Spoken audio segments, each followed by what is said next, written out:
최상천의 사람나라 13강 시작하겠습니다. 오늘 제목은 김일성 신국 지상낙원일까 고품격 양계장일까.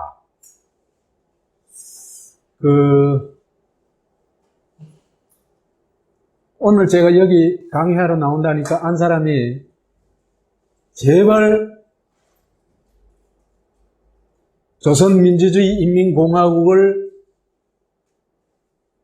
찬양 고무하는 발언을 하지 말라고 신신당부를 합니다. 제가 잡혀가면 한 사람이 혼자 살아야 되니까 좀 곤란거든요. 오늘 북한에서는 지상낙원이라 그러고, 우리 입장에서 봤을 때는 그 지상낙원으로 볼 수 있는 여지도 있습니다. 있지만 또 다른 한편으로 볼 것 같으면은 정말 이 사람으로서의 어떤 그 권리를 모두 박탈당해버린 양계장 같은 그런 나라로 볼 수 있는 여지도 있거든요. 그래서 우리가 좀 이걸 객관적으로 검토를 해보고 그 얘기를 풀어나갔으면 싶습니다. 우선 지금 입장에서 봤을 때요, 북한이요, 저런 나라가 어떻게 저렇게 조용할 수 있을까? 난리가 나도 보통 난리가 날 수준의 나라가 아닌데 너무나 조용하거든요. 왜 그런가? 그것도 좀 따져봐야 될 것 같습니다. 우선 최악의 독재 체제인 건 거의 틀림없거든요. 그런데 우선 3대 세습을 할 뿐만 아니라 최고 권력은 신적인 권위를 가진 절대자로서 군림하고 있거든요.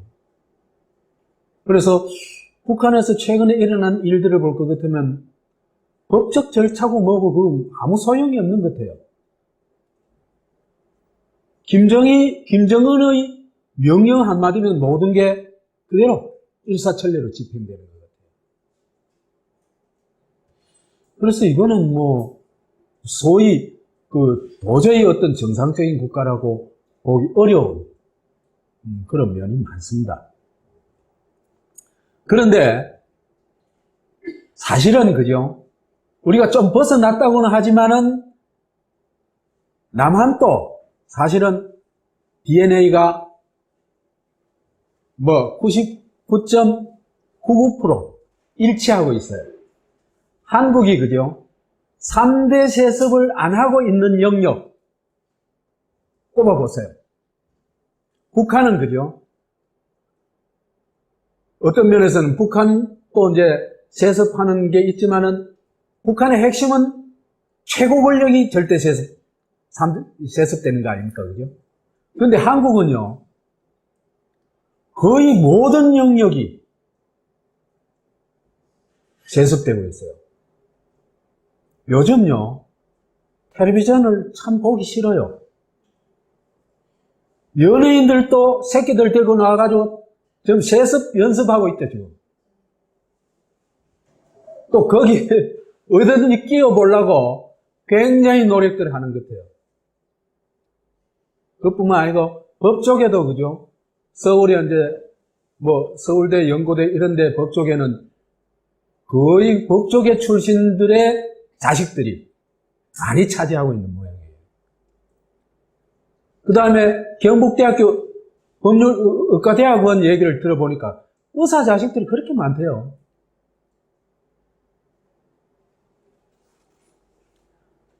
이건 남북을 가리지 않고 3대 세습 정도가 아니고 무차별 세습을 하고 있다. 그러니까 한국에서는 남이나 북이나 가문을 잘못하고 나면은 인생 희망이 없다. 이래야 되는 겁니다. 이렇게 해가지고 절대자가 된 인물들 많죠, 그죠? 그래서 한국에 그런 절대자가 됐던 사람들을 남북을 통틀어가지고 꼽아보면은 이승만이 한때 절대자였죠, 그죠? 그렇지만은 이제는 쫓겨나고 어떻게 됐습니까? 이승만이 절대자였던 것을 웅변해 주는 게 뭐였습니까? 동상이었죠, 그죠? 그 동상이 어떻게 했어요? 새끼들 매가지고 땡겨 내렸죠, 그죠? 그게 한국이 굉장한 일을 해낸 겁니다. 신을 죽여야 어디로 갈 수 있다? 근대로 갈 수 있다. 합리적 사고로 갈 수 있다. 민주주의로 갈 수 있다. 공화국으로 갈 수 있다. 신을 살려두면 절대로 그런 사회로 못 갑니다. 왜? 신이 지배하는 사회거든요. 그 다음에 박정희는 그죠? 처음에는 죽고 나서도 80%가 박정희를 근대화 혁명가로 한국의 경제 기적을 이룬 주도자로 높이 평가했습니다. 그죠? 근데 지금은 그 비율이 한 30%로 떨어졌어요. 그렇지만은 남한에서는 아직도 박정희를 극복 못했습니다. 그죠? 그 확실한 증거가 뭡니까? 박근혜가 대통령이 당선된 겁니다. 박근혜가 이룰 업적은 그죠? 대통령 지금도 없지만은 대통령 출마할 때까지 이룬 업적은 뭐 단 하나도 없습니다.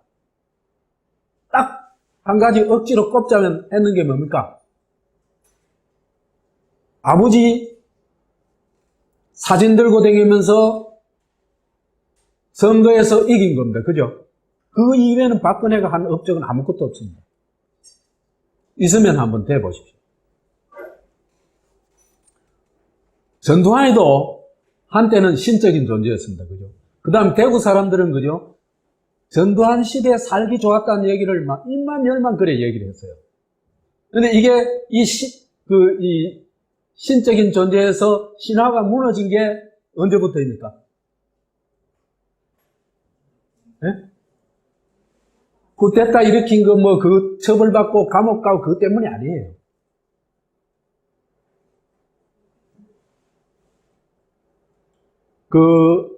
이 재벌들한테 돈 챙긴 거 있잖아요. 그죠? 그게 밝혀지면서, 그때 이제 그랬죠. 당군 일의 최대의 도덕이다. 도적이다. 그랬죠. 그죠?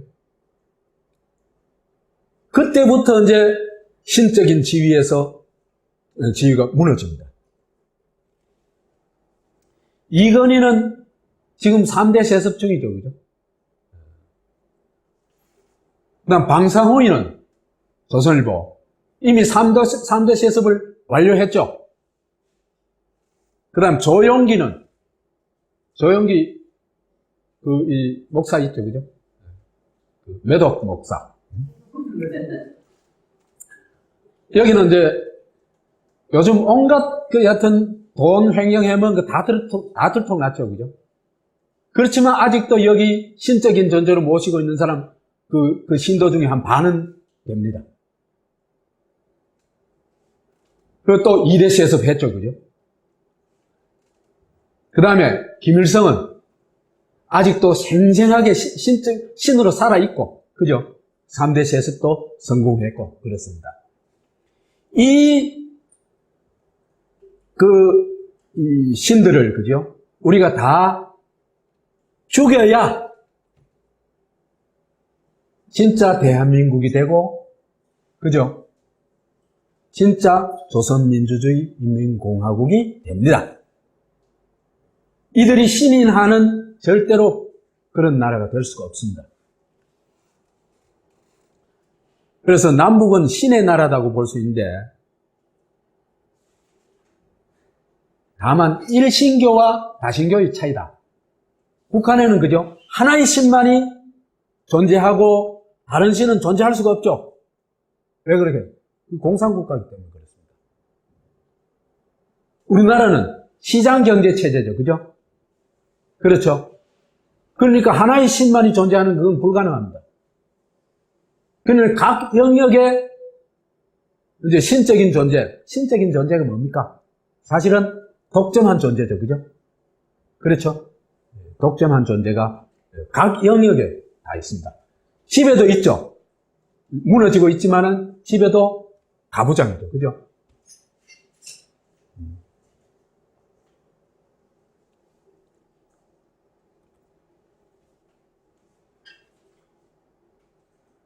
북의 3대 세습, 남의 무차별 세습, 재벌, 언론, 법조계, 의료계, 요즘은 연예계까지, 그죠? 어느 것이 더 위험할까? 나는 아무리 생각해도 일신교가보다 다신교가 더 위험할 것 같아요. 이 벗어나는데 굉장히 많은 어려움이 있어요. 일신교는, 그죠? 한번 그 신만 무너지면은, 그죠? 그 사회는, 이제는 더 이상 그런, 절대 권력이 지배하는 사회는, 돌아가지는 않습니다. 그런데 우리는 국가민주화를 해도 재벌은 까딱없죠. 그렇죠, 그죠? 여하튼, 그렇고. 그 다음에, 김정은의 완벽한 국가 사유화가 이루어지고 있는데, 왜 북한 주민들은 불평불만 한마디 없을까?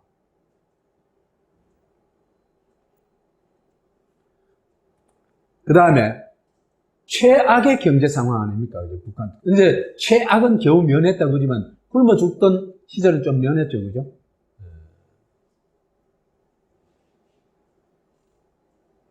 그렇지만,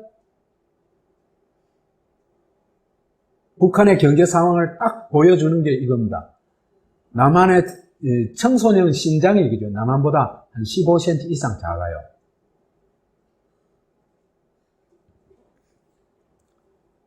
그래서, 일본도, 그죠?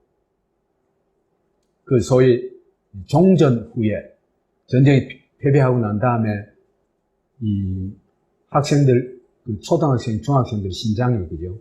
굉장히 많이 줄어들었습니다. 경제 상황이 워낙 나빴기 때문에. 그런데 이런 경제도 안 좋고, 세계 참, 유례를 찾기 어려운 독재 체제인데도 불구하고, 어떻게 저렇게 조용할까?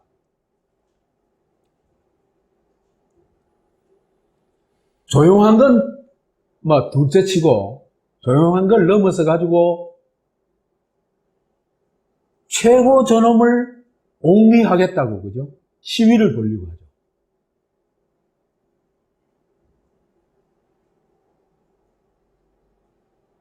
어떤 이런 일이 벌어질까? 사실은 남한에서도 비슷합니다. 박근혜 정권이 하는 짓을 보면요, 도저히 용납이 안 되는 짓들을 하거든요. 대선 부정, 그죠? 이거는 국기를 흔든 일입니다, 그죠? 간첩 조작.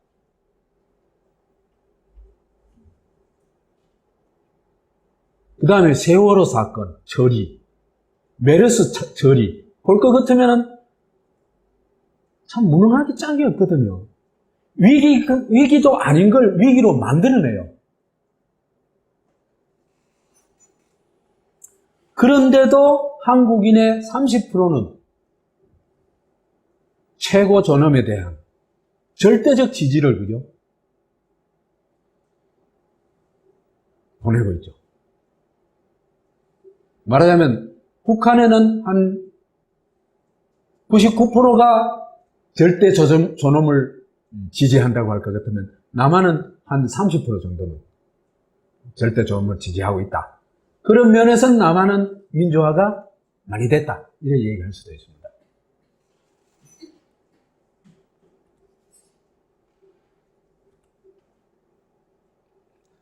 이렇게 된 데에는요, 크게 두 가지 면이 있습니다. 하나는 김일성이 이룩한 업적이 어떤 면에서 보면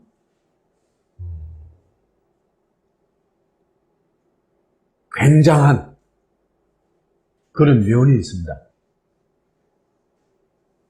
그러니까 제3세계 식민지를 경과한 제3세계에서는 도저히 이룰 수 없는 그런 업적을 이룬 것도 있습니다. 어떻게 보면요, 이런 업적 때문에 북한 체제가 저런 심각한 문제를 가지고 있음에도 불구하고 대중들로부터 어떤 예면을 받지 않는다고 할까? 도전을 받지 않는다고 할까? 그런 면이 있다는 겁니다. 네 가지 신화가 김일성과 관련해서는 네 가지 신화를 얘기할 수 있습니다. 우선 독립운동의 신화. 이거는 남쪽 학자, 북쪽 학자 얘기는 사실 그죠? 좀 편파성이 있어요. 김일성에 관한 연구에서는. 뭐냐 하면은, 북쪽 학자들은 무조건적인 찬양을 하겠죠, 그죠? 과장을 하고 찬양을 합니다. 남쪽에서는 사실이라 하더라도 잘 인정을 안 하려고 하겠죠, 그죠? 왜? 국가보안법 위반이 되니까. 그죠? 감옥 가면서까지 연구하기는 참 어렵겠죠. 그래서, 일본에 사실상 오늘날에도 볼 거든 일본의 아주 양심을 대표하는 그런 몇몇 사람들이 있습니다, 일본에. 그 중에 한 분이라고 얘기할 수 있어요. 와다 하루키는. 이 양반 저술들을 한번 읽어보면은, 이 김일성의 독립운동의 성과를 아주 객관적으로 얘기하면서 이걸 북한이 또 어떻게 신화화하고 있는지 또 아주 예리하게 지적을 하고 있습니다.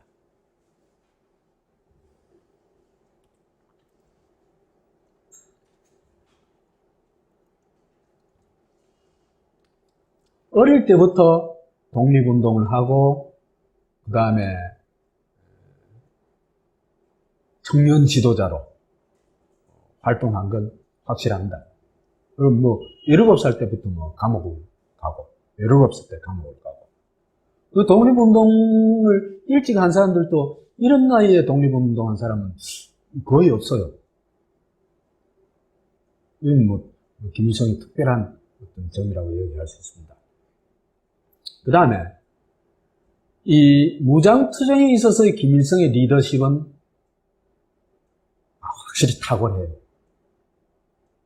그래서 20살 때요, 요즘 말하자면 김일성 부대를 조직을 한데 거기 리더가 됩니다. 20살 나이에.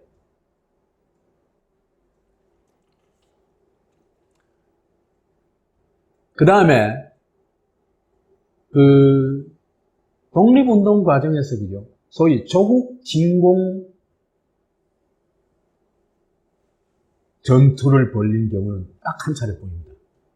말하자면 일본군이 지배하고 있는 한반도에 들어와 가지고 일본군과 싸운 경력은 딱 한 번뿐입니다. 그게 보천보 전투입니다. 이 전투 내용은 별거 없어요. 이 유모가 얻고 있던 경관 아기 하나 정말 여탄 맞아 죽고, 요리사가 정말 죽고, 그 둘이 죽었어요. 거주하던 경찰들은 다 도망가 보고 없고. 그러니까 별거 아니죠, 그죠? 거기 일본, 초소하고 이런 데 불 좀 놓고, 그런 정도입니다. 별거 아니지만, 이게 한국 사람들한테 미친 영향은 굉장히 컸습니다. 어떤 조국 해방의 열망이 있잖아, 그죠? 이런 것에 불을 지폈다, 이렇게 볼 수 있습니다. 그래서 요즘 말하는 일약 스타가 된 겁니다. 독립운동, 그러면 김일성 그런 스타가 됐는데, 이 스타가 되도록 결정적인 역할을 한 게 참 아이러니컬하게도 동아일보입니다.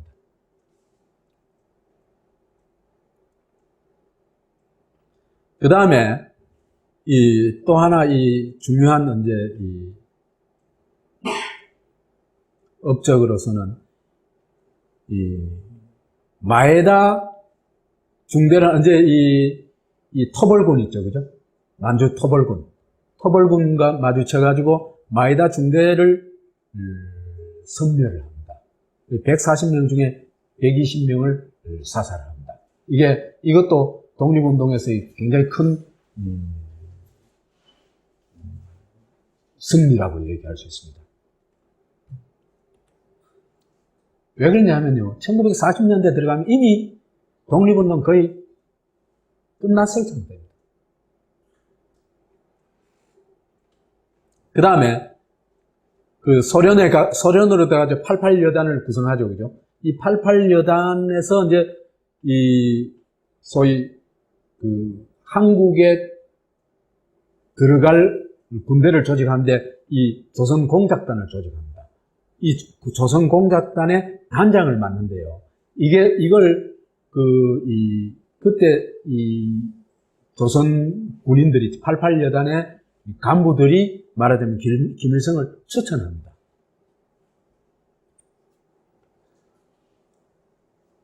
이때 당시에 말하자면 88여단의 독립군의 일종의 삼총사랄까 있는데, 김일성, 최용건, 김책, 전부 저명한 독립운동가들이죠. 그런데 최용건은 김일성보다 12살 많고, 김책은 9살 많은데도 불구하고, 김일성을 추천합니다. 그거는 김일성이 리더십이 확고했다, 이런 얘기를 할 수 있겠죠.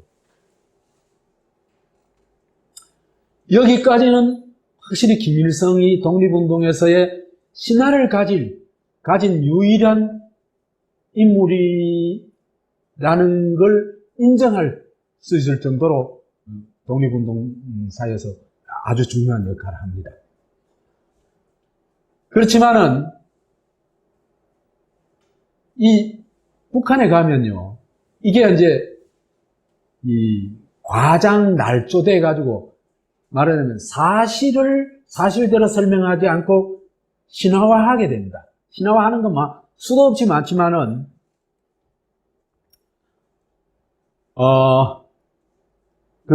가문 전체를 독립운동 가문으로 꾸미죠, 그죠? 그 다음에 14살 때 마르크스주의 민족혁명가가 되어가지고 20대 이상의 청년들을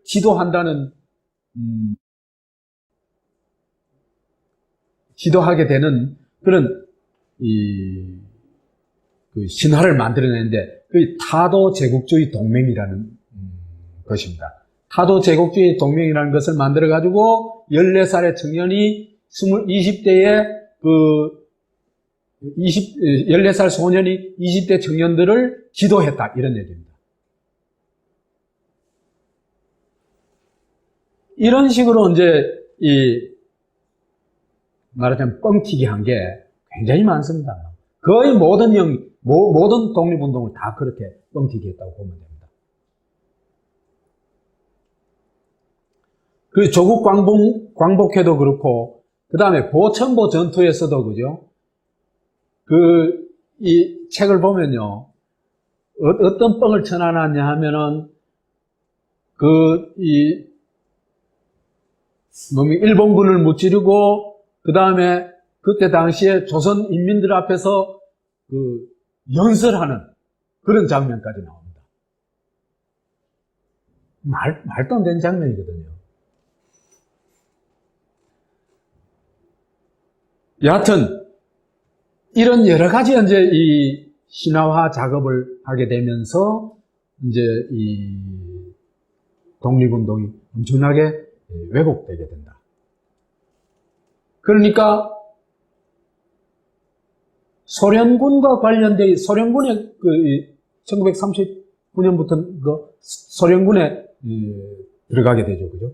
이런 말하자면 김일성의 신화에 조금 흠집이 갈 수 있는 내용들은 싹 다 빼버립니다.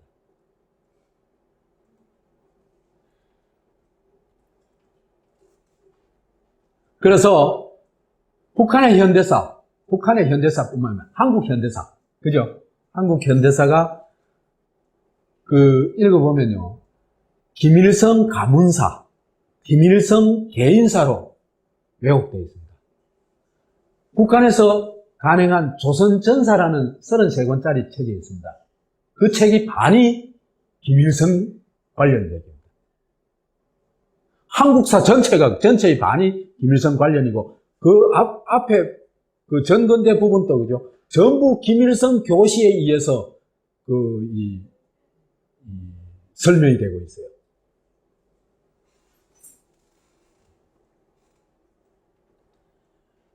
이제 어떤 정도냐 하면은, 우리 인민이 이렇듯 가장 어려운 환경에서도 위대한 성과를 거둘 수 있는 것은 전적으로 위대한 수령 김일성의 영도에 기인하는 것이며, 인민대중이 위대한 수령 김일성의 두리에 굳게 뭉쳐 영웅적으로 투쟁하였기 때문이다. 그래서 조선인민의 현대 역사는 바로 위대한 수령 김일성의 영도 밑에 주체사상을 구현해온 역사이며, 당 중앙의 세련된 지도에 의해서 이룩한 거창한 창조적 성과들로 세기의 빛을 뿌리고 있다. 이렇게 얘기를 하고 있습니다. 여기에는 사실은 하나도 없죠. 그죠? 그렇죠? 그러니까 고도의 추상화된 이 문학적 어떤 표현을 통해 가지고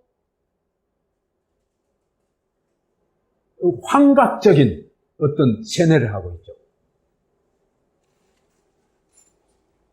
이래 되면 인민은 어떤 신화에 빠지게 됐냐 하면요, 초인적 영웅의 모습을 보게 됩니다.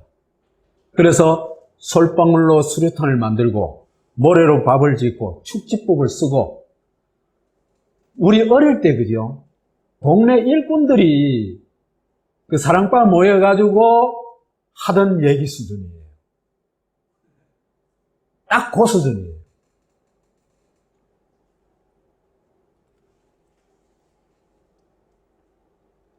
여하튼 독립운동에 중요한 역할을 했는 건 틀림없지만은 이게 이렇게 신화화되어 있는 면도 있다. 그렇기 때문에 이걸 냉엄하게 봐야 된다. 이런 얘기입니다. 그 다음에 두 번째 김일성의 신화로 꼽을 수 있는 게 민주혁명 신화라고 할 수 있습니다.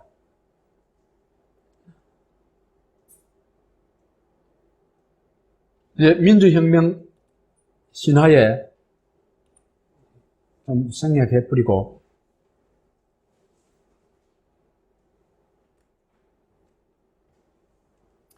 북한의 민주혁명이 소련 동구권에 비해서 대단히 신속하고 평화적으로 진행된 건 틀림없습니다.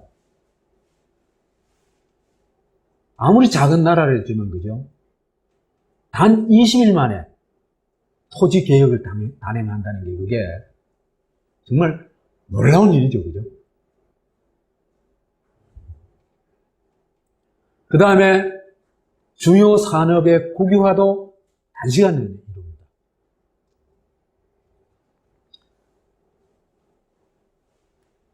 그 다음에 노동 조건의 민주화도 급속하게 실현이 됩니다.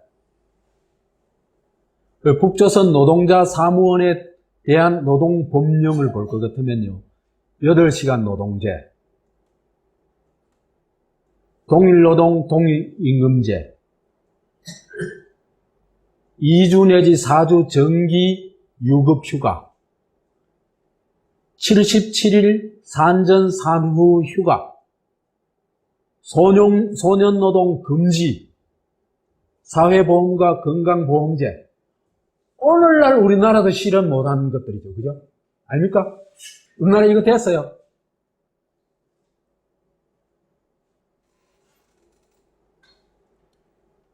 그래서 노동조건 민주화 같은 건, 이건 뭐 거의 혁명적이다 얘기를 할 수 있습니다.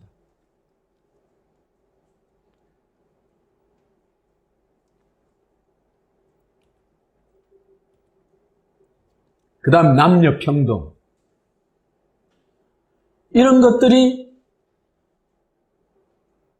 그러니까 한 46년 3월부터 한 8월까지 불과 한 6개월 만에 민주혁명이 단행되고 이게 실제로 실행이 됩니다. 이건 확실히 정말 경이로운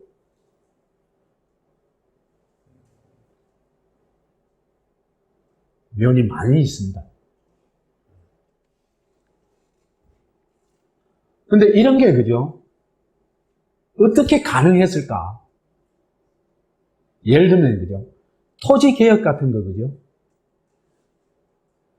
북한에서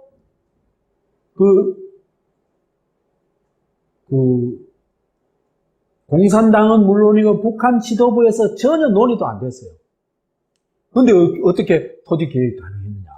소련이 안을 다 짜고 있었던 겁니다. 그러면은 이게 사실은 김일성의 업적이 아니기는 아니지만은 사실은 소련의 전폭적 지원하에서 이루어진 것이죠. 그렇죠, 그죠? 근데 그건 싹 다 빼먹어 버립니다.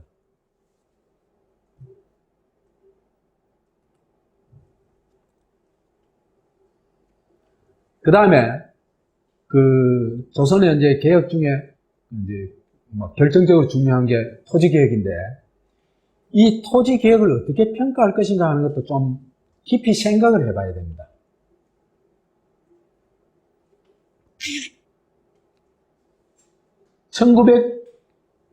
토지 개혁을 46년에 했지만은 1956년 8월에 가면 전 100% 협동조합으로 바뀌죠, 그죠? 협동조합으로 바뀌는데 그 협동조합이라는 게 사실은 거의 전인민적 소유다, 협동조합적 소유다 한데 그거는 그냥 말하자면 수식어에 불과하고 실제로는 이게 국유제입니다, 그죠? 그러니까 소련의 볼셰비키 혁명에서도 그런 사기를 칩니다. 토지를 누구한테 주겠다? 농민에게. 그죠? 공장을 누구한테 주겠다? 노동자에게. 권력을 누구한테 주겠다? 소비에트에. 그런데 사실은 다 누가 가졌어요? 국유화하고 당이 가졌죠. 그죠? 그러니까 이 시기에 조선의 토지 개혁은 일시적인 것에 불과하다는 겁니다. 10년 후가 되면 전부 국유제로 가니까. 그 국유제가 어떤 문제가 있는지에 대해서는 좀 이따 우리가 다시 얘기를 할게요. 그래서 이게 진짜 민주혁명일까에 대해서는 좀 깊은 검토가 필요하다. 그래 얘기할 수 있습니다. 그 다음에 김일성이 이룬 또 하나의 신화로서 경제 기적을 꼽을 수 있습니다.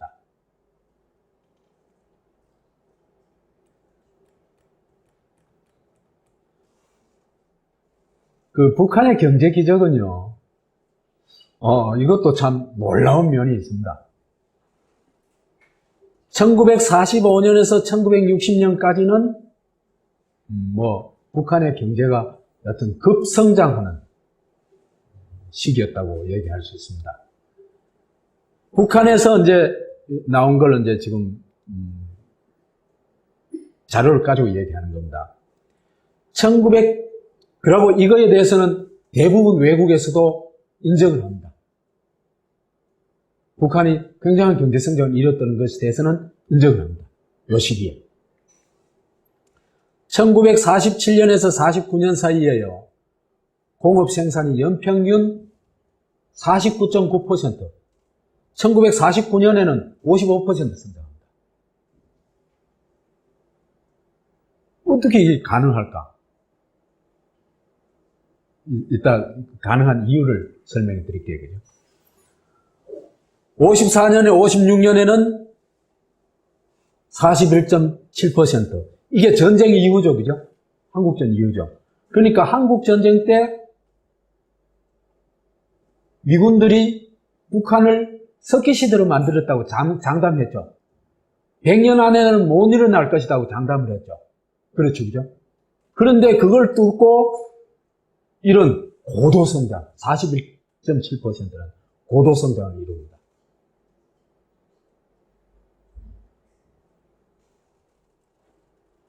57년에서 60년 사이에서도 16.6%, 61년에서 70년, 실패에 가깝다고 하는 이 시기에도 연평균이 12.8% 성장을 합니다. 그러니까 1945년에서 60년 사이에는 평균 한 40% 이상 성장했죠. 공업 생산이. 이런 기적적인 생산을 이뤄냅니다.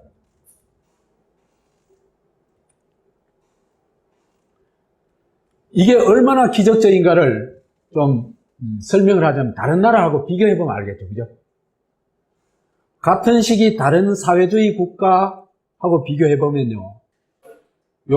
시기는 약간 언제 다릅니다만 56년에서 60년 사이니까 북한은 이제 57년에서 60년 사이고 연평균 성장률을 보면은 불가리아 15.9, 10.5, 8.7, 9.9, 10.9, 7.6, 13.3, 소련도 11%, 중국이 제일 많이 발전했는데 한 18% 이런 정도 됐답니다.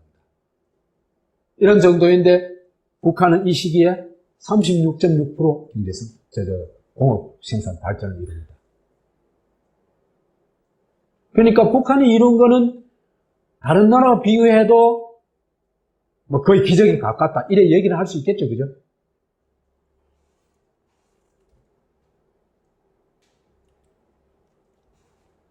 농업 생산에서도 상당히 현재 성공을 거둡니다. 북한의 농업지대가 대단히 적죠. 그죠? 남한은 농업, 경공업, 북한은 중화학공업이 발전해 있었죠. 일제시대 때부터, 그죠? 1인당 곡물 생산이, 그죠? 46년 대비 60년에 172%. 그 다음에 요거는 1979년인데 258%. 여하튼 이렇게 성장하는데요. 헥타르당 수확고를 딴 나라하고 비교해보면요. 아시아가 평균 2.2톤. 이 곡물 생산량입니다. 곡물 생산량 수확고를. 아프리카 1.1톤. 이런데 유럽이 4.0톤. 미국이 5.8톤. 일본 5.8톤. 8톤. 남한 4.5톤. 이럴 때 북한은 5.9톤을 생산합니다. 그러니까 세계 수준이었다는 거죠. 그죠? 세계 최고 수준이었다.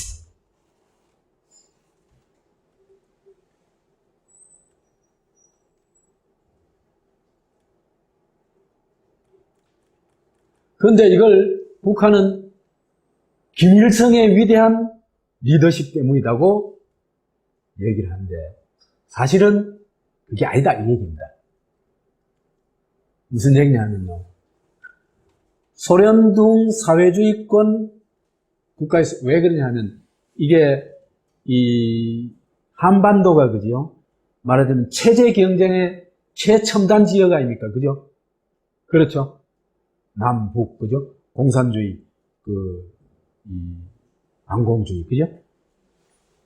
그러다 보니까 미국과 소련이요. 미국 뭐 소련뿐만 아니라 그 동국 이 사회주의권이 체제 경쟁에서 이기기 위해서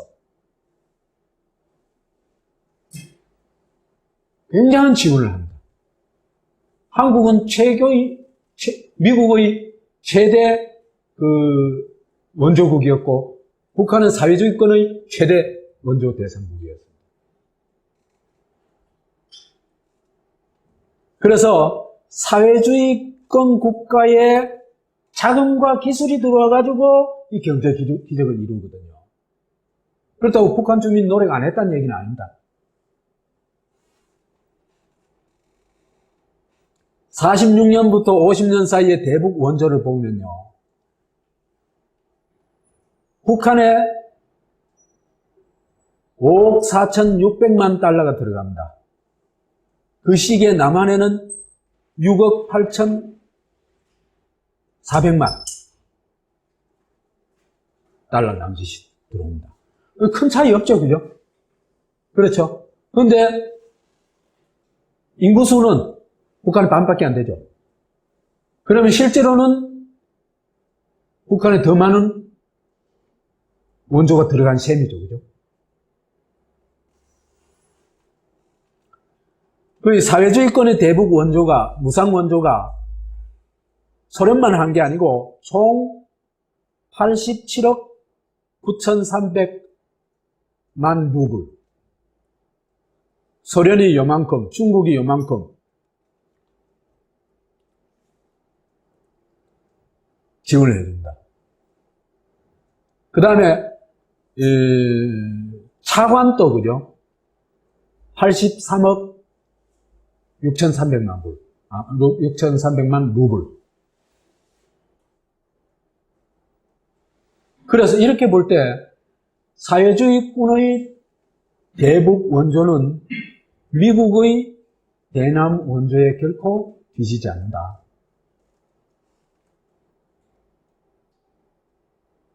그러면 이렇게 얘기할 수 있습니다. 북은 이 원조를 받아가지고 6.25와 같은 그런 어떤 초토화되는 그런 속에서도 경제 기적을 이뤄냅니다. 근데 남은 어떻게 했어요? 전혀 아니죠, 그죠? 이승만 정권이 얼마나 무능했냐는 겁니다. 이렇게 볼 때 사회주의권의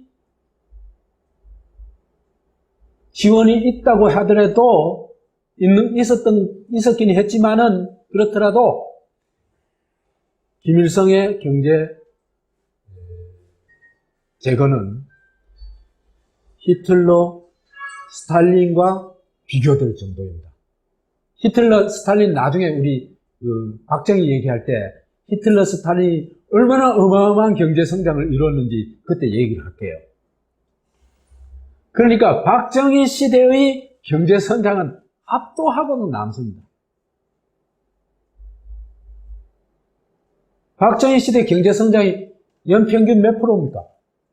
9.3%입니다. 게임이 안 됩니다.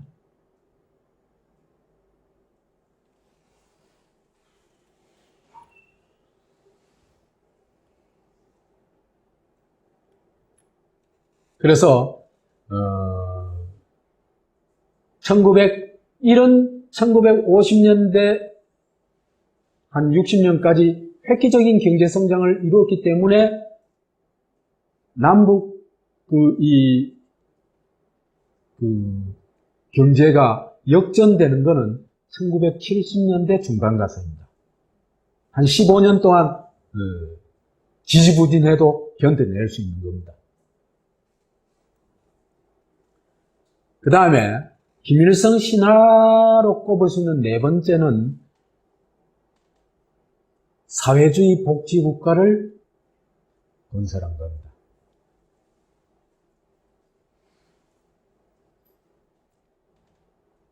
(1958년 8월에) 사회주의 체제를 완성을 합니다. 사회주의 체제 핵심이 뭐였습니까? 농업의 협동조합화, 그죠? 공업의 국유화입니다. 이게 완성이 됩니다. 그래서 사회주의 공업체제가 확립되면서 사회주의 복지국가도 구축이 됩니다. 이때 사회주의 복지국가가 어떤 모습이었느냐? 이렇게 얘기할 수 있습니다. 세계 최초의 무상복지국가를 만들었다. 그래서 북한에서는 이걸 뭐라고 그럽니까? 김일성이 자기 입으로 가져오죠. 지상낙원이라고. 또 북한 주민들도 이렇게 많이 생각을 했어요.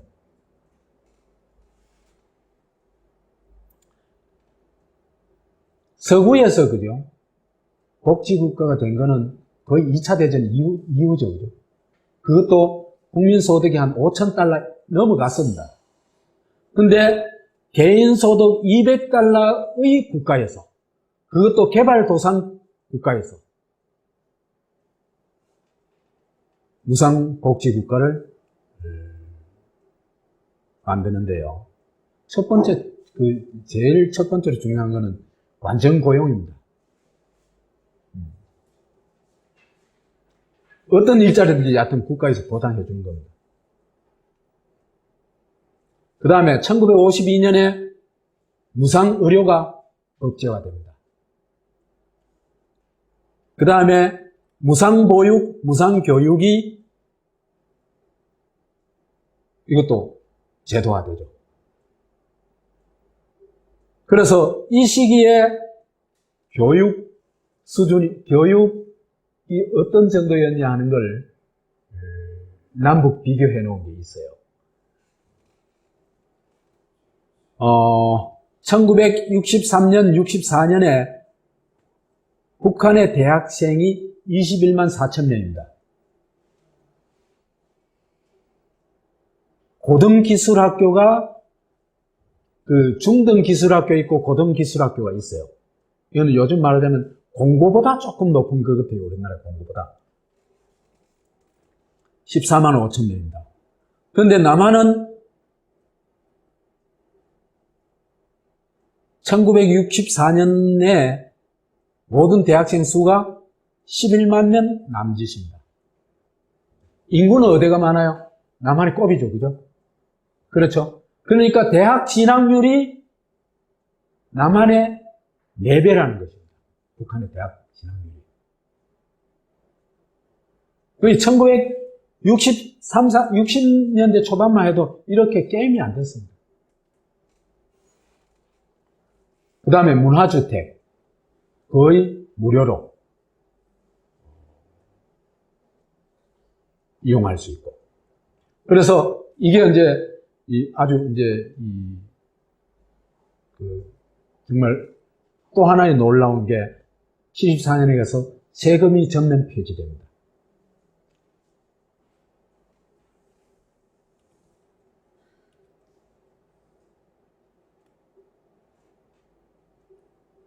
이 시기에 김일성이 얼마나 자신이 있었냐 하면 이런 연설을 합니다. 우리는 전후 짧은 기간에 전쟁의 상처를 가지고 의 기초를 건설하였으며 인민들의 먹고 입고 사는 문제를 기본적으로 해결하였습니다. 오늘 우리 근로자들은 다 같이 일하며 먹고 입고 사는 데에 대한 아무런 근심 걱정도 없이 편안히 살 수 있게 되었습니다. 모든 근로자들은 일하면서 배우고 있으며 자녀들을 무료로 공부시키고 있으며 병이 나면 언제나 무료로 치료를 받을 수 있습니다.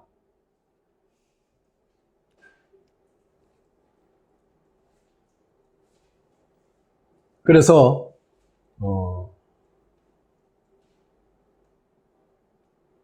이런 같은 지상낙원이 됐다. 이런 선언입니다. 1960년 8월에 했던 연설입니다. 그러다 보니까 여기에 대한 세계의 평가도 상당히 높겠죠, 그죠? 당연히. 이 평가에 대해서는 정광민이 쓴 김일성과 박정희의 경제전쟁이라는데 좀 소상히 나옵니다. 이 양반이 일본에 가서 박사학위를 받았거든요. 이 양반이 누구냐 하면은, 들어보셨어요? 정광민이라고. 부마항쟁에 불씨를 지핀 사람입니다. 불을 지핀 사람입니다. 내가 언제 한번 기회가 되면 한번 모시도록 할게요. 이 양반도 참 한국에서 그런 중요한 역할을 한 사람들은 참 어렵게 살아요. 좀 그래요. 부산에 삽니다. 얼마 전까지 성남 살다가 부산으로 내려왔어요. 네?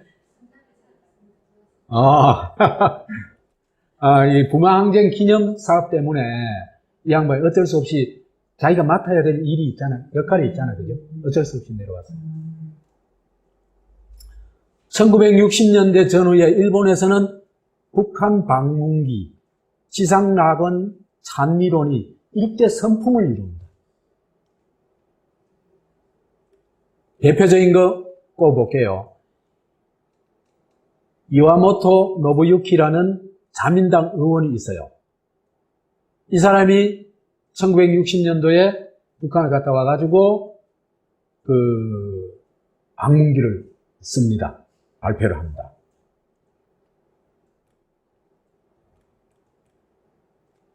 요건 정광민의 글입니다. 그는 다른 나라에서는 볼 수 없는 빈부의 격차 없이 모두가 평등한 생활을 하고 있다는 점을 높이 평가했다. 그 이유는 교육비, 의료비 등이 무료이고 주택 임대료도 거의 무료 수준이며 살 배급 또한 무료에 가깝기 때문이라는 것을 강조했다. 한마디로 말하면 부족하지만은 평등하고 이를 제도적으로 뒷받침하는 시스템이 갖추어져 있었다는 것이다. 이와모토는 이런 북한을 극락정토로 묘사했다.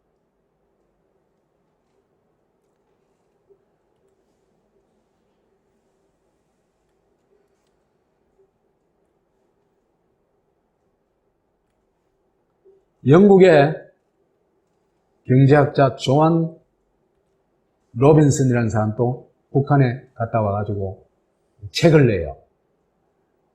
그녀는 1964년 10월 북한을 방문하고 코리안 미러클이라는 제목의 방문기를 남겼는데 평양의 도시 건설을 보고 슬럼이 없는 도시라고 썼다. 또한 의무교육, 무상의료, 연금 등 사회보장제도의 실시를 보고 빈곤이 없는 국가라 감탄했다.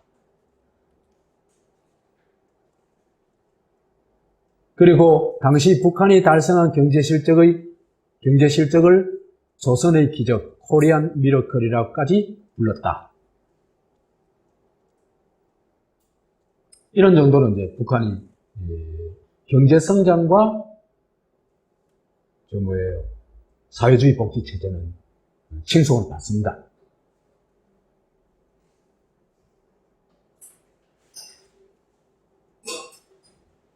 그런데 왜 고품이 양대장이라 하냐? 좀 이상하죠, 그죠? 이따 가서 얘기합시다. 그러나 이러한 복지 체제만 보면 한 면만 보는 것이다. 이런 얘기를 할 수 있습니다. 굉장히 잘 짜여진 복지 체제지만은 그 이면도 봐야 된다. 그래야 그 복지 체제의 그 진상을, 성격을 제대로, 본질을 제대로 이해할 수 있다. 근데요, 이런 복지체제가 뭐와 연결되어 있냐면은 조선식 사회주의 체제인데, 이게 그 어떤 나라와도 비교가 안 될 정도의 완벽한 독재 체제였다는 겁니다. 완벽한 독재 체제라 하니까 좀 이상하죠, 그죠?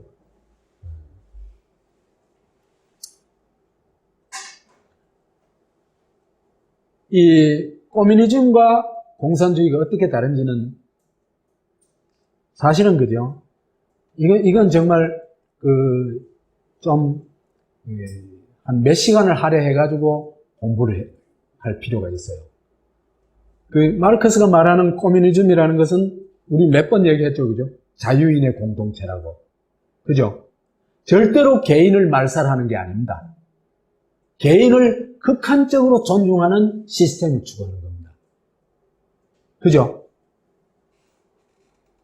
그런데 공산주의라는 것은 그 정반대죠, 그죠? 개인을 거의 말살해버리는 전체주의 체제입니다.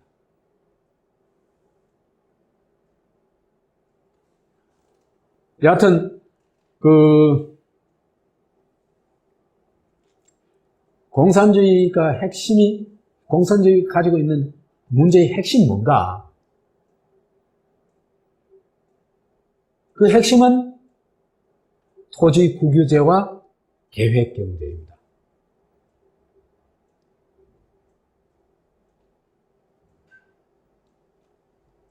그거부터 먼저 볼까?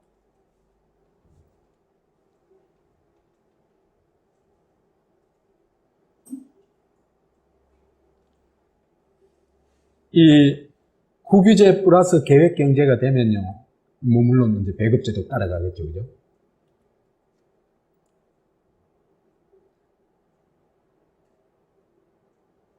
이게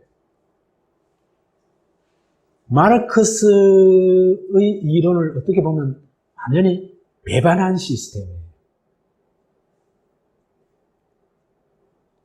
마르크스가 추구한 것은 사회적 소유입니다. 절대 국유제가 아닙니다. 그런데 마르크스의 자본에 대한 인식의 출발이 뭐냐 하면은 돈이 구매력을 가진 한 자본은 권력이라는 겁니다. 사람에 대한 구매까지 다 할 수 있죠. 그죠? 돈이면 모든 걸 살 수 있죠. 그렇죠? 돈이 권력이라는 겁니다. 그리고 폭력이라는 겁니다. 그러면은 개인 소유는 폭력이고 국가 소유는 폭력 아닌가? 그거 아니죠. 그죠? 자본은 폭력이고 권력이라는 겁니다. 그게 국유제든 무슨 제도든. 그러면은 국유제는 그죠? 가장 나쁜 사적 소유입니다. 그 이유는요, 두 가지 있어요. 하나는 마르크스는 개인이 가지는 소유를 두 가지로 나누고 있습니다. 하나는 사적 소유와 또 하나는 개인적 소유로 나누고 있습니다. 사적 소유는 뭐냐 하면은 남의 노동력을 약탈한 소유입니다. 소위 잉여 노동력 착취라 그러죠, 그죠? 개인적 소유는 자기 노동에 기초한 소유입니다. 지가 노동했는 거 지가 가져가는 겁니다.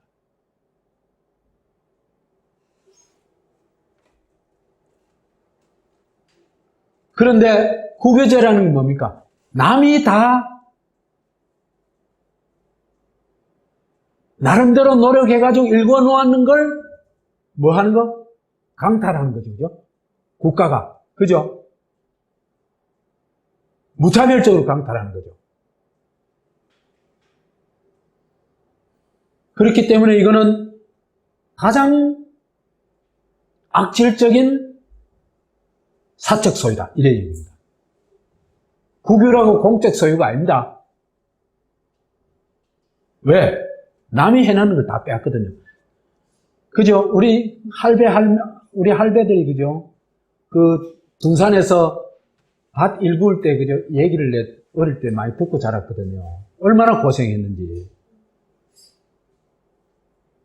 근데, 자갈밭을, 그죠? 그 농사 짓는 밭으로 일구자 하면 얼마나 힘들겠어요, 그죠? 어떤 그런 과정을 다, 그걸 뭡니까? 빼앗아 버렸다는 거 아닙니까? 그죠?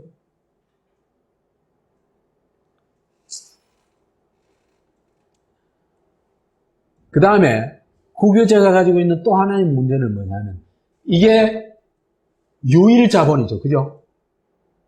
그렇죠? 딴 사람은 사적 자본 개인 자본은 없어졌으니까 국가만이 자본을 가지죠.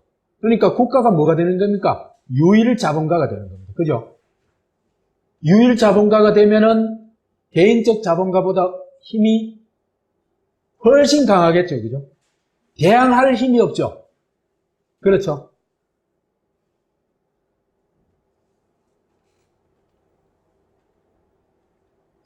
그리고 계획경제는 시장경제와 대비되는 게 계획경제죠. 그죠?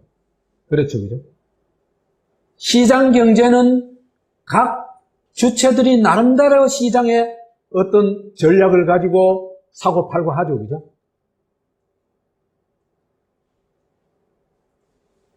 그런데 이게 나름의 경제적 주체성입니다. 그죠? 그런데 그걸 국가가 다 뺏어버렸어요. 무엇을 계획하고 결정하는 거는 언제는 개인은 할 수가 없어요. 그죠? 국가가 다 결정해가지고 지금 멋대로 다 지시하고 명령을 해요.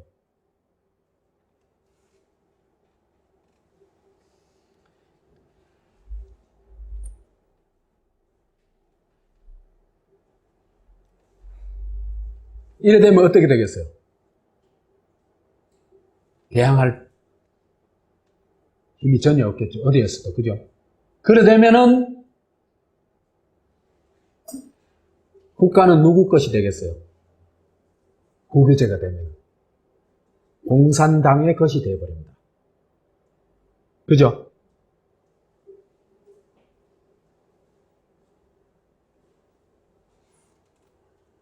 그 다음에 그렇기 때문에 뭐까지 독점하게 될까요? 진리까지도 독점하게 됩니다. 그래서 이제 진리를 만들어내죠, 이 사람들이. 그죠? 진리를 만들어내는 게 뭡니까? 변증법적 유물론, 사적 유물론, 주체사상 이런 것들입니다. 그리고 그걸 어떻게 해요? 절대화하죠. 그죠? 그렇죠?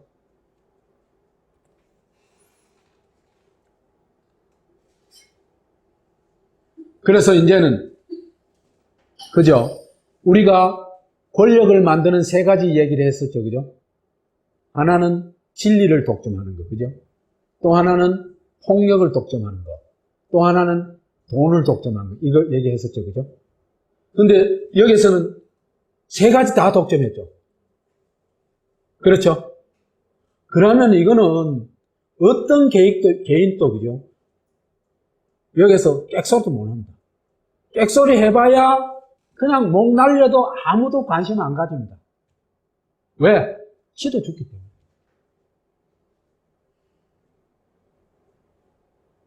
어떤 개인도 그죠? 자기 머리로 생각하고 자기 눈으로 보고 자기 입으로 말하고 불가능합니다.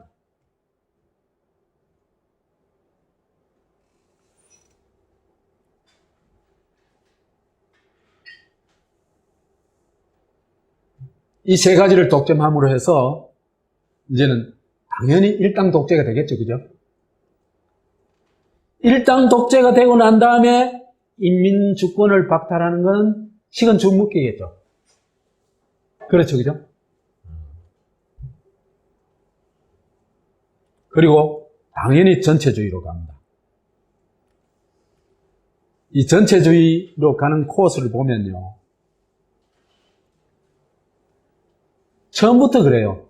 처음부터 이 건국사상 총동원 운동이라는 걸 하는데, 그죠? 이게 뭐하고 똑같냐면요. 일제시대의 국민정신 일제 말기에 총동원 운동하고 똑같습니다.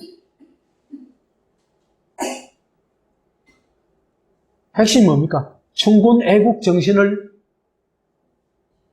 머리에 박아넣고, 그죠? 그 사람들을 그런 사상으로 무장시킨다. 이 말도 정말 무서운 말입니다. 그죠?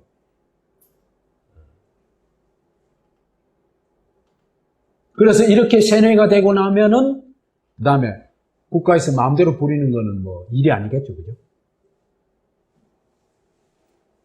그래서 인민은 사상 개조와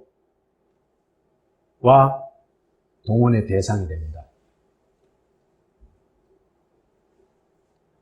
그 다음에는 투표 제도를 제멋대로 바꿔버립니다. 인민주권을 탈취하는 가장 쉬운 방법이 바로 요겁니다. 공개투표를 하는 겁니다. 저가 후보 내고, 그죠? 찬반 하고, 그 다음에 1946년 이런 무렵에, 그죠?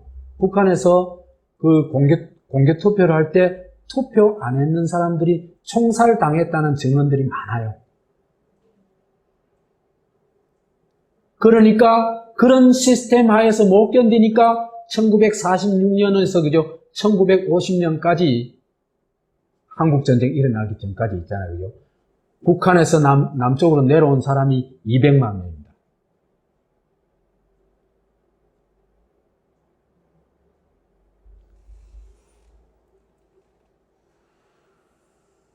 그래서 이런 일당 독재와 찬반 투표를 하게 되면은 이제는 사실상 주권을 탈취당해버렸죠. 그죠? 탈취당해버렸죠. 이래 되면 이제 인민은 이제 동원 대상으로 전락하게 됩니다. 주권자에서 동원 대상으로 바뀌게 되는 거죠. 그래서 국가에서 인민을 조직화해버립니다. 그러니까 자주적인 조직이 아니라 의용 조직이 되는 거죠. 그죠? 이게 어느 정도 심각하냐 하면요. 조선노동당은 1961년 9월 현재 당원이 131만 명이 넘어요. 이게 그때 당시 북한 인구의 12.2%랍니다. 일반 백성들이 어디 명함 내밀 수 있겠어요? 익소리 못하죠. 이것뿐만 아닙니다. 노동조합이 62년 현재 172만 명입니다. 이것도 국가 하부 조직이죠. 그죠? 당과 국가의 하부 조직입니다. 노동조합도. 우리나라의 노동조합하고는 전혀 다른 거죠. 우리나라도 이승만 시절에는 완전 어려운 노조죠. 그죠? 그 다음에 농민동맹, 사회주의 노동청년동맹, 조선민주여성동맹, 민주여성 아닙니다. 전혀 민주여성동맹 아닙니다. 관제여성동맹입니다. 그러니까 북한에서 쓰는 민주란 말은 그죠? 우리가 쓰는 민주라는 개념하고 전혀 다른 개념입니다.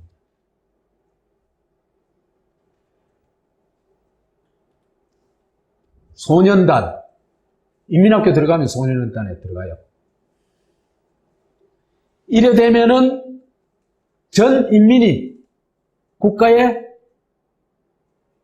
예속된 통치 대상이고 동원 대상이다. 이래 얘기할 수 있습니다. 언제는 인민주권은 멀리 날아가 버렸죠. 그죠? 여기다 한술 더 나가면은 뭐가 됐냐면 아예 국가를 병영국가로 만들어버립니다. 박정희 시대 기억나시죠? 그죠? 국가를 병영국가로 만드는 게 어떻게 합니까, 박정희? 네? 젊은 사람들은 현역으로 복무하고, 그 다음에 군대 갔다 오면 예비역으로 되고, 그 다음에 나이 들면 민방위 되고, 학생들은 학도국단 되고, 교령 받고, 그죠? 그래가지고 개목걸이를 싹 다 달아놨죠. 그 개목걸이가 뭡니까? 주민등록증입니다. 그러려면은 주권자의 지위는 무너져 버리죠. 그죠? 국가의 쫄병이 되겠죠. 그죠? 딱 그런 거라고 보면 됩니다. 그래서 김일성은 사령관이 되고 원수가 되고 수령이 됩니다. 그래서 인민은 주권자에서 쫄병으로 바뀌어버린다. 그래서 무슨 얘기가 나옵니까? 위대한 수령을 위해서 수령님의 총폭이 되겠다 그래요. 총과 폭탄이 되겠다는 얘기예요. 수령을 위해서 죽을 준비가 되어 있다는 얘기입니다. 이게 뭡니까? 가미가제죠. 그죠? 북한 전 인민은 가미가제 특공대다. 이래 얘기할 수 있습니다.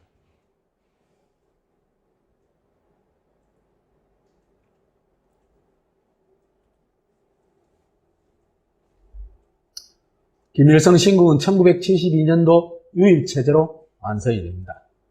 이게 그죠? 김일성이 어떻게 이런 힘을 가지고 있었을까? 인민이 지지해서? 아닙니다. 결정적인 건 소련이 점지하고 지원해줬기 때문입니다.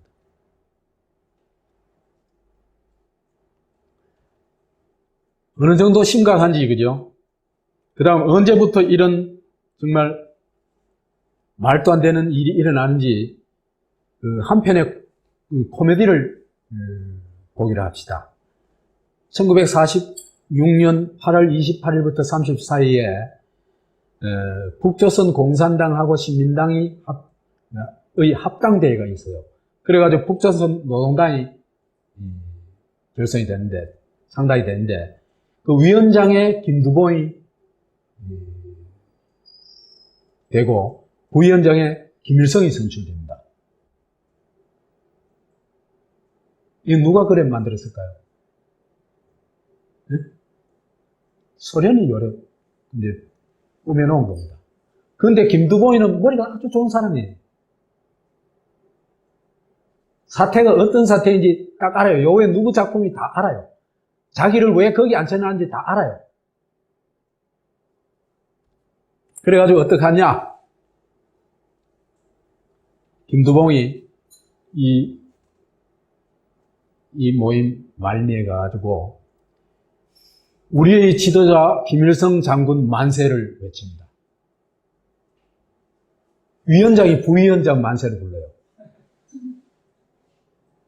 이게 무슨 얘기입니까? 김일성이 절대 권력이다. 왜? 소련이 뒤에 있기 때문입니다.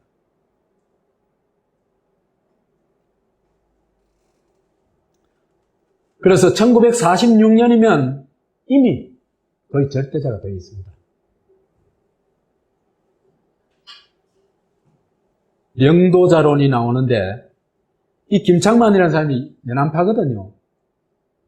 그러니까 그때 당시에 처음에 무슨 파벌이 있었고 그거 아닙니다. 너나 없이 김일성한테는 절대 충성을 해야 됐어요. 안 그러면 못 살아납니다. 그러니까 이런 연안파인 김창만이 나서가지고 이제 영도자론을 펼칩니다.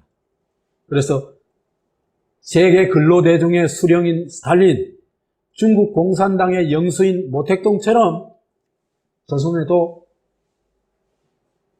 혁명을 영도해 나갈 영도자가 필요하다. 그래가지고 그건 할 수 있는 사람 김일성 뿐이다. 이렇게 띄웁니다.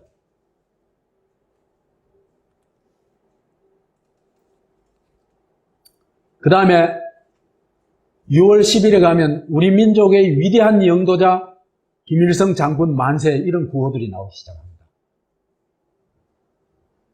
그 다음에 처음에는 북조선 대학을 세우려고 그랬는데 그죠? 이게 갑자기 이름이 김일성 대학으로 바뀝니다. 이건 세계 유례가 없는 일이에요. 46년 7월 8일이니까 아직도 건국도 하기 전이죠. 그죠? 그때부터 절대 권력을 가지고 있었다는 겁니다. 그래서 1946년 8.15 전후에는 그러니까 해방되고 불과 1년 되었을 무렵에는 어떤 사태가 벌어지냐면 김일성 장군 찬양 특집 우리의 태양 이런 책이 발간됩니다. 그 다음에 김일성 장군 유격 대전사 이런 책도 발간되고 그 다음에 김일성 장군의 노래 같은 이런 김일성 찬가들이 나옵니다. 그 다음에 김일성에 관한 시, 희곡, 단편 소설 이런 것들이 막 줄줄 쏟아집니다. 이미 완전히 맛이 간 사회가 되어버립니다. 여러분들 상상을 해보십시오. 그런 사회를. 월남한 사람들을, 난 전에는 그죠. 월남한 사람들에 대해서 굉장히 비판적이었어요. 근데 이런 거를 보면서 있잖아요. 그죠. 이해를 하겠어요. 한국 사람들은 그죠. 자유를, 어느 사람이나 자유는 소중한 거잖아요. 그죠. 그죠. 그게 삶의 가장 기본이거든요. 이런 과정을 통해가지고 김일성이 신이 되어버렸습니다. 그죠? 민족 해방의 신. 아까 그 역사 얘기했었죠. 그죠? 그래가지고 처음에는 소련을 구세주로 봤답니다. 예? 실제로 소련이 구세주 역할을 해줬으니까. 그죠? 그런데 차차차차 이걸 김일성이 이룬 해방은 김일성이 작품으로 이제 북한에서 완전히 꾸며집니다.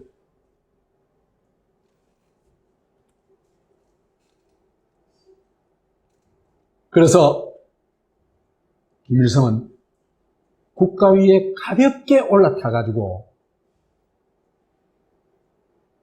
신탁을 내립니다. 김일성의 신탁 그게 뭡니까? 교시입니다. 말하자면. 지금도 그죠? 북한의 전 매체, 전 도서에는 이제 있잖아요. 그죠? 김일성 교시 빼면 얘기가 안 됩니다. 여러분들 북한 관련 책을 한번 지금 어디쯤 또 있는지 모르겠는데 사보십시오. 한 페이지에 그죠? 교시가 한 너댓 개 나옵니다.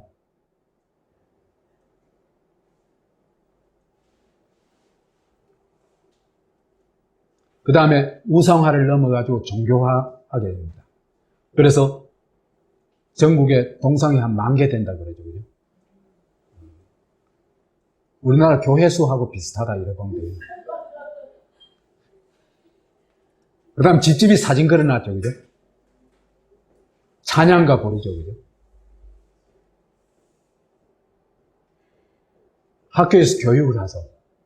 직장에서도 교육을 하죠. 직장에서도 1시간씩 교육을 합니다. 이런 신권 통치를 무슨 사상이라고 만들어 놓은 게 뭐냐 하면은 그게 바로 주체 사상입니다.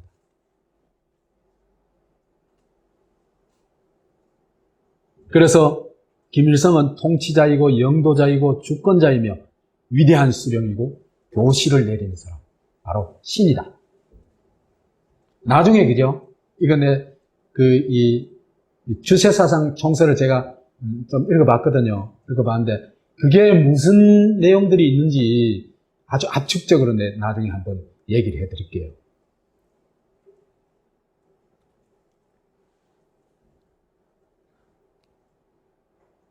당 국가는 통치기관이 되고, 그죠? 당과 국가는 김일성의 신탁을 집행하는 기관입니다. 그죠? 그 중에 당은 뭡니까? 일종의 사제단 비슷한 거고, 그죠? 국가는 그 집행기관이고, 그렇습니다. 인민은 통치 대상이고, 그 다음에, 통치 대상이고, 김일성의 명을 무조건 따라 집행하는 최말단들입니다. 이렇게 되면 개인이 살아남겠어요? 스스로 생각하고 판단하고 결정하는 게 아무것도 없고 다 박탈당했는데, 오직 그 사회의 한 세포로 전락했는데, 그죠? 존재할 수가 없죠. 개인으로는. 그래서 조선민주주의 인민공화국의 주권자에서, 헌법에는 주권자죠. 그죠? 실제로는 수령 로봇으로 바뀌게 됩니다. 동원 대상, 교시 대상, 각종 전체주의, 집단주의, 의뢰. 의뢰, 이게 사람 잡는 겁니다. 여러분들, 그죠? 노예가 되고 싶지 않으면 의뢰를 거부하십시오. 인간을 노예로 만들고 로봇으로 만드는 핵심 기제가 의뢰입니다. 의뢰.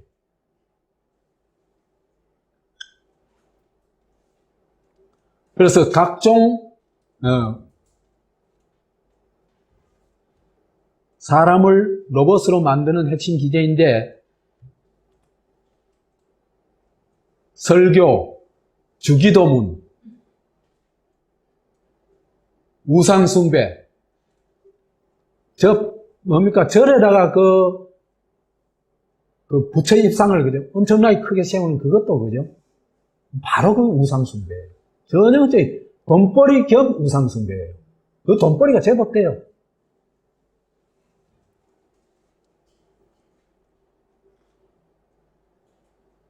그 다음 퍼레이드, 군중대회 같은 게 있잖아요. 그죠? 그 다음에 북한에서 추는 댄스, 그것도, 그죠? 사실은요, 전부 짜맞춰 놓은 있잖아요. 그죠? 뭡니까? 동물원에서 있잖아요. 그죠? 뭡니까? 서커스단에서, 왜, 곰하고 이런 서커스 시키는 게 있죠? 그거하고 전혀 다르지 않습니다. 춤은 지가 추고 싶어서 지가 기획하에 있잖아, 그죠? 추는 거거든요. 국가에서 춤춰해가 추는 게 아니거든요. 그 다음 카드 섹션. 나는 뭐에 불과하다? 카드 한 떼기 하나에 불과하다. 그죠? 그게 참 슬퍼요. 우리도 그 짓 많이 했습니다.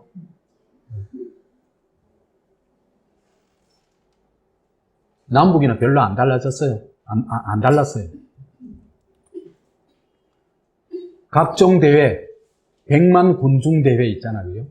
거기서 정해놓은 구호를 있잖아, 외치는 거. 남한에도 그 짓 많이 했죠? 그죠? 각종 방공 걸기 대회, 그 전부 그겁니다. 또, 대표적인 의뢰가 뭡니까? 국민의례라는 겁니다. 국민의례라는 게 뭡니까? 국민이 되는 의례죠, 그죠? 국민이 뭡니까? 한국 시민이죠, 그죠? 국가의 종이 되는 의례입니다, 국민의례는. 그렇기 때문에 이거는 주권자로서의 있잖아, 그죠?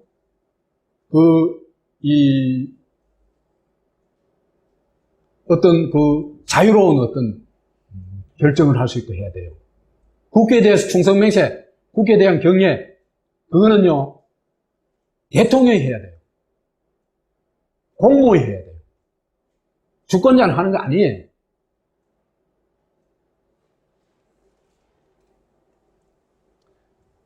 그래서 김일성 신국체제가 완성이 되는데 1972년 유일체제에 의해서 완성이 됩니다.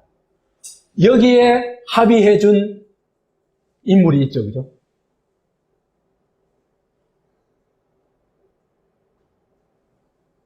7.4 공동성명을 발표해 놔놓고 남북이 천황체제에 사실상 합의를 하죠. 그죠? 그래가지고 북한에는 뭐? 유일체제. 남한에는 유신체제를 만들죠. 그죠? 그래서 헌법도 똑같은 날 발표합니다. 1972년 12월 27일. 똑같이 발표합니다. 이게 짜고 치는 겁니다.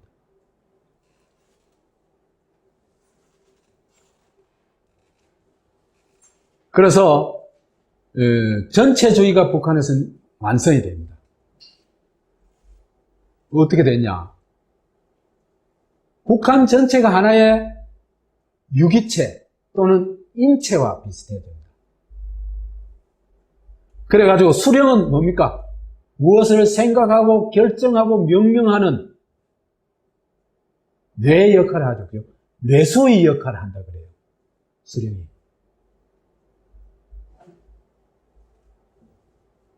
그 다음 당은 무슨 역할을 합니까? 이 명령을 받들어가지고 실행하는 주체죠. 그죠? 이건 일종의 우리 몸에서 말하는 신경계통과 비슷합니다.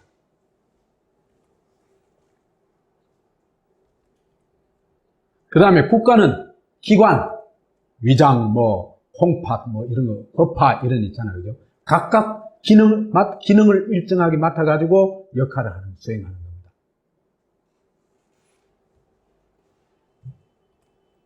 인민은 손발.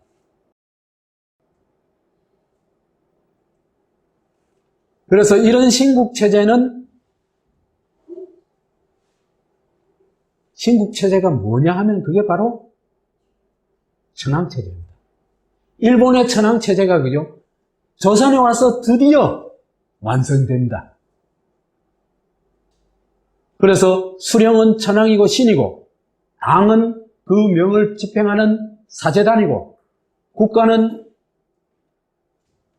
천황교 교회이고 인민은 신도가 됩니다. 제 이 말이 혹시 어긋난 게 뭐 있습니까? 그래서 천황체제가 완성이 됩니다. 일본의 천황제라는 건요, 하나의 제도에 불과했습니다. 그렇기 때문에 천황체제라고 얘기하기가 어렵습니다. 왜 그러냐면, 천황이 절대자여야 되죠. 신적인 지위가 있고 절대자여야 되죠. 그죠?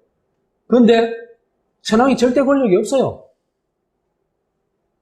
그냥 군바리들, 고국주의자들 꼭수각식이에요.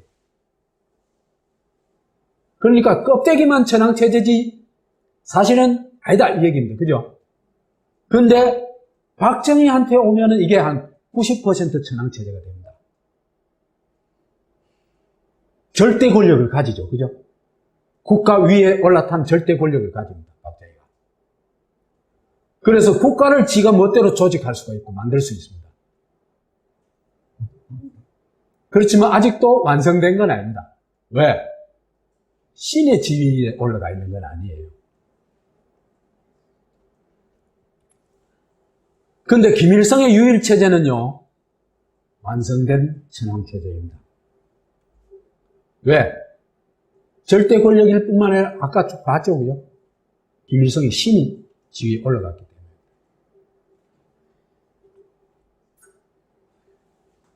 이렇게 봤을 때 그 김일성 신이 지배하는 천황체제 하에서 고도로 복지가 잘 돼 있다고 해서 이게 좋은 건가? 시상나고일까?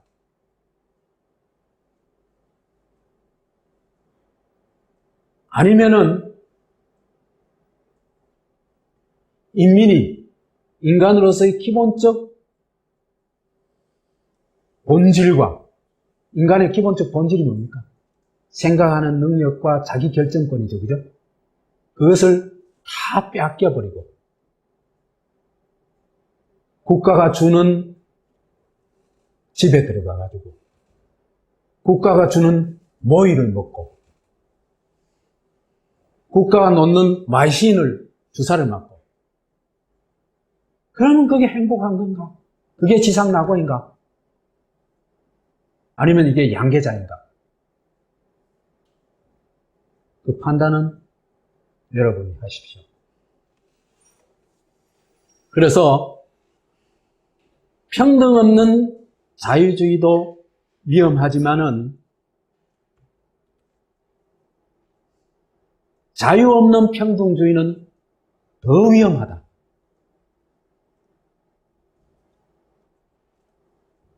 왜냐하면요, 평등주의에는 평등을 강제하는 거대한 힘이 있어야 돼요.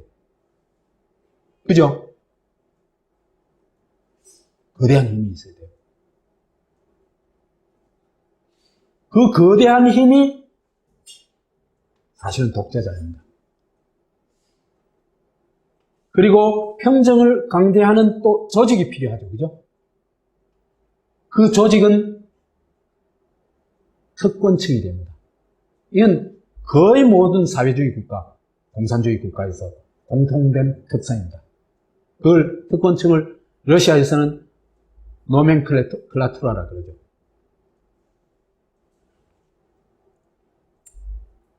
그래서 평등은 결국 뭘 파괴해요? 평등을 파괴해버려요.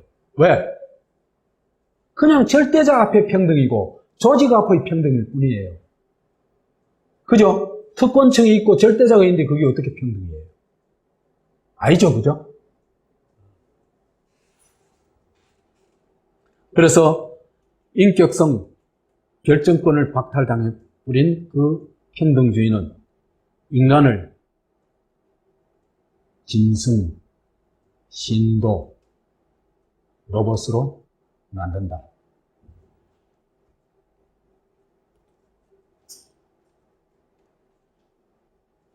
그것이 지금의 북한의 모습이다. 그렇다면 좋은 나라의 필수 조건은 뭔가? 우리 처음에 그 공부했죠, 그죠? 역시 민주주의다. 그 다음에 기본적인 세 가지 가치는요, 반드시 갖춰야 돼요. 그죠? 첫째로, 기본적으로 자유는 있어야 돼요. 내가 내 삶을 만들어 나가고, 내 인생을 설계하고, 그죠? 내 스스로 생각하고, 내 스스로 결정하는 그 권한이 없으면은, 아무리 좋은 사회라도, 그죠? 나는 인간으로서의 본질을 박탈당한 거예요. 자유는 인간의 본질을 지켜주는 유일한, 가장 기본적인 가치입니다. 그 다음에 평등도 필수예요. 평등이 없는 자유는 또 다른 폭력이에요. 그죠?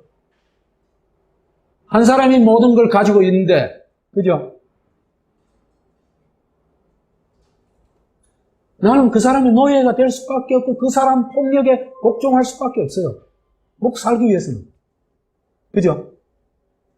그렇기 때문에 평등이 없는 자유도 굉장히 위험한 거예요. 그 다음에 자유와 평등이 있다 하더라도 인간이 연대하지 않으면, 그죠? 등 돌린 적대적인 인간관계가 많을 수 있습니다. 그죠? 그래서 연대하고 협동하는 이 가치를 제도화하는 그런 게 반드시 필요하다. 요런 나라라야 좋은 나라다. 그래 얘기할 수 있습니다. 마치겠습니다.